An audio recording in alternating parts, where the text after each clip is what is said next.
ஆண்டவர் உங்களோடு இருப்பாராக, உம் ஆன்மாவோடும் இருப்பாராக. லூக்கா எழுதிய தூய நற்செய்தியிலிருந்து வாசகம்.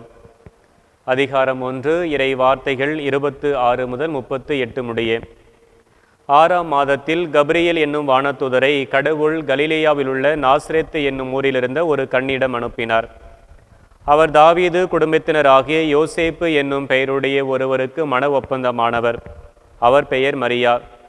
வானதூதர் மரியாவுக்கு தோன்றி, அருள் நிறைந்தவரை வாழ்க, ஆண்டவர் உம்மோடு இருக்கிறார் என்றார். இவ்வார்த்தைகளை கேட்டு அவர் கலங்கி, இந்த வாழ்த்து எத்தகையதோ என்று எண்ணிக்கொண்டிருந்தார். வானதூதர் அவரை பார்த்து, மரியா, அஞ்ச வேண்டாம், கடவுளின் அருளை கண்டடைந்துள்ளீர். இதோ கருவுற்று ஒரு மகனை பெறுவீர், அவருக்கு இயேசு என்னும் பெயரிடுவீர். அவர் பெரியவராயிருப்பார், உன்னத கடவுளின் மகன் எனப்படுவார். அவருடைய தந்தை தாவீதின் அரியணையை ஆண்டவராகிய கடவுள் அவருக்கு அளிப்பார். அவர் யாக்கோப்பின் குடும்பத்தின் மீது என்றென்றும் ஆட்சி செலுத்துவார். அவருடைய ஆட்சிக்கு முடிவே இராது என்றார். அதற்கு மரியா வானதூதரிடம், இது எப்படி நிகழும்? நான் கன்னியாயிற்றே என்றார்.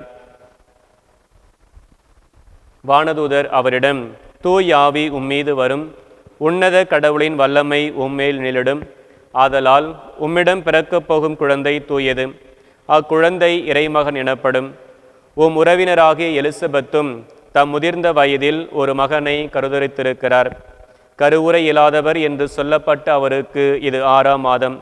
ஏனெனில் கடவுளால் இயலாதது ஒன்றுமில்லை என்றார். பின்னர் மரியா, நான் ஆண்டவரின் அடிமை, உம் சொற்படியே எனக்கு நிகழட்டும் என்றார். அப்பொழுது வானதூதர் அவரை விட்டு அகன்றார். ஆண்டவரின் அருள்வாக்கு. கிறிஸ்துவே உமக்கு புகழ். இறை இயேசு கிறிஸ்துவில் பிரியமான சகோதர சகோதரிகளே, இன்றைக்கு அன்னையாம் திரு அவையானது மங்கள வார்த்தை பெருவிழாவினை இன்றைக்கு சிறப்பித்து மகிழ்ந்து கொண்டிருக்கிறது. மங்கள வார்த்தை என்பது ஒரு நிகழ்வு அல்ல, ஒரு தனிப்பட்ட பெண்ணினுடைய நிகழ்வு அல்ல. மாறாக அது முழு மனித குலத்தின் விடுதலையின் தொடக்கமாக இருக்கிறது என்று புனித இரேனியூஸ் கூறுவதை நாம் பார்க்கலாம். நம்முடைய அன்னை மரியாவை பற்றி பார்க்கிற பொழுது அவர் ஒரு புதிய ஏவாள். மரியாளை ஏவாளுடன் ஒப்பிடுகிற பொழுது ஒரு அழகான இறையியல் உண்மையை நாம் பார்க்க முடிகிறது. ஏவாள் ஒரு கன்னி, ஆனால் அவள் இறைவனுக்கு கீழ்ப்படியாமல் போனதால் உலகுக்கு சாவை கொண்டு வந்தார். அன்னை மரியாவும் ஒரு கன்னி. அவர் இறைவனுக்கு முழுமையாக கீழ்ப்படிந்ததால் உலகுக்கு வாழ்வை கொண்டு வந்தார்.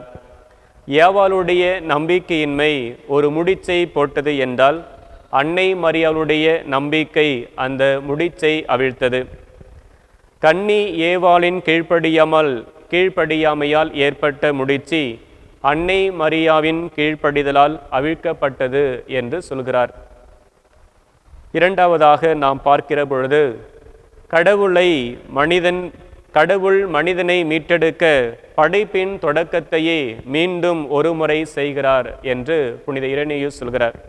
அதாவது முதல் ஆதாம் நிலத்திலிருந்து உருவாக்கப்படுகிறார். நிலத்திலிருந்து முதலில் ஆதாம் தான் உருவாக்கப்பட்டார். கன்னி நிலத்திலிருந்து உருவாக்கப்படுகிறார். அதே போல ஆண்டவர் இயேசு கிறிஸ்துவும் புதிய ஆதாமாகிய இயேசு கன்னி மரியாளின் வயிற்றிலிருந்து உருவானார் என்பதை நாம் அறியலாம். முதல் மனிதர்கள் எங்கே தவறு செய்தார்களோ அதே இடத்தில் கன்னிமை கீழ்ப்படிதலில் ஆண்டவர் இயேசுவும் மரியாவும் வெற்றியை நமக்கு தேடித் தருகின்றார்கள். காரணம், அன்னை மரியாவினுடைய ஆம் என்ற பதில்தான் ஏவாளின் இல்லை என்பதை திருத்தி எழுதியதாக புனிதர்கள் கூறுகிறார்கள். மூன்றாவதாக நாம் பார்க்கிற பொழுது, மரியாவை நாம் வெறும் ஒரு கருவியாக மட்டும் பார்க்கவில்லை. மாறாக மரியாள் தன்னுடைய முழுமையான சுதந்திரத்தால் இறைவனுக்கு ஆம் என்று சொல்கிறார். இதோ நான் ஆண்டவருடைய அடிமை என்கின்ற அந்த வார்த்தை அன்னை மரியா தன்னுடைய சுய விருப்பத்தின் அடிப்படையில் அவர் தெரிவிக்கிறார். ஏவாள் மனித குலத்திற்கு சாவின் காரணமாக அமைந்தது போல அன்னை மரியாள் தனக்கும் முழு மனித குலத்திற்கும் மீட்பின் காரணமாக அமைகிறார். எவ்வாறு எனில், மரியாவின் ஒத்துழைப்பு இல்லை என்று சொன்னால் வார்த்தையானவர் மனு உரு எடுத்திருக்க முடியாது. ஏனெனில் அவருடைய ஆம் என்கின்ற அந்த வார்த்தையில்தான் வார்த்தையான இறைவன் மனு உரு எடுப்பதற்கு சாத்தியமாக இருந்தது என்பதை நாம் புரிந்து கொள்ள வேண்டும். நான்காவதாக நாம் பார்க்கிற பொழுது தூய் ஆவி உம்மேல் வரும் என்ற வார்த்தையை நாம் பார்க்கிற பொழுது தூய் ஆவியானவர் மரியாவின் மேல் இறங்கியது இயேசுவின் மனித உடலை தயாரிப்பதற்காக மட்டுமல்ல, மாறாக மனித குலத்தை புனிதப்படுத்துவதற்காகவும் தான் என்பதை நாம் அறிந்து கொள்ள வேண்டும். எப்படி கடவுள் தொடக்கத்தில் மனிதனை படைத்தாரோ அதே போல இப்பொழுது தூய் ஆவியின் வழியாக தன்னைத்தானே ஒரு மனிதனாக படைத்து கொள்கிறார் என்று புனிதர்கள் கூறுகிறார்கள். எனவே இந்த விழாவை நாம் பார்க்கிற பொழுது இன்றைக்கு நம் ஒவ்வொருவருக்கும் இறைவனுடைய அழைப்பு நமக்கு கொடுக்கப்படுகிறது.